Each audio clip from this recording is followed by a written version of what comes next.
السلام عليكم أصحابتي دقاليقة soo dhawaad meel kasta joogtiin waa walaashii Ninaawiya maanta waxna wada qisa kaleete ama dhacdo kale oo la yaab leh la yaabka dunida ay kamid tahay isla socod wanaagsan soo dhawaada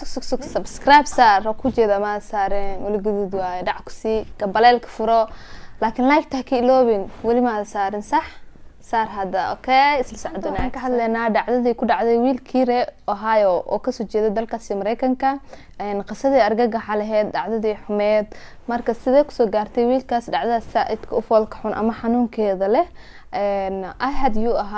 waa wiil 14 jir ahaa markay dhacdada ku dhaceysay wuxuuna dhashay 1973 August 23 waxaana kula dhacday isla Ohio dhacdadaas wuxuuna ka shaqeynayay meel oo markaas ay kula soo dhaceysay dhacdada ahad markuu yaraa wuxuu shaqo ka helay meel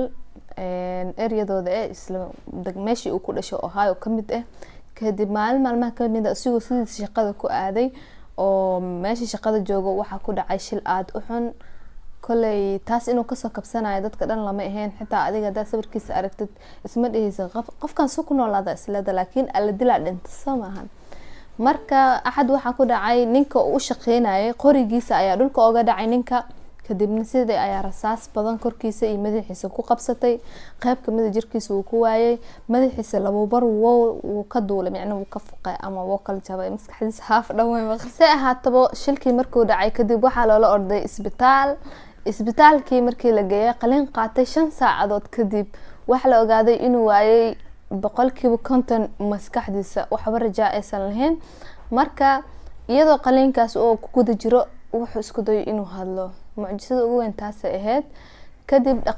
dhaqtaradiisa kamid Dr. James Abisod ayaa wuxuu u qoray laf si loogu buuxiyo meeshii maskaxda macna madaxa ka jabnaa kadib meeshii sida ayaa wiilkii loogu buuxiyay maqaarkiina la soo jiiday madaxiisa saas ayaa loogu habeeyay marka koowaad kadibna wuxuu helay tintiisa alxamdulillah tintiisa way u soo noqotay quruxdiisa way u soo noqotay sidii uu ahaay ma ahan godkii weynaa laakiin wuxuu markii dambe hooyadiisu la noolaa ugu dambeyn wuxuu dhintay 2019